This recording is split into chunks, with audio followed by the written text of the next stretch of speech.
কখনো আল্লাহর কাছে কিছু চাইলে দোয়াটা এইভাবে করবেন, আল্লাহ আমাকে একটা ঘর দাও, এটা বললেন না। বলবেন আল্লাহ আমাকে একটা শান্তির ঘর দাও।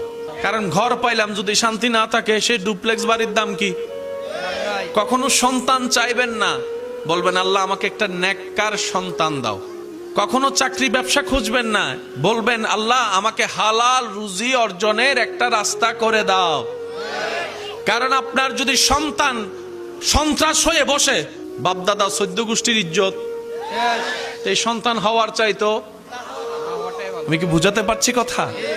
এবার দেখেন আল্লাহ এমন দয়াবান, যারা নামাজ পড়ে তাদেরকেও দেয়, যারা নামাজ পড়ে না তাদেরকেও দেয়।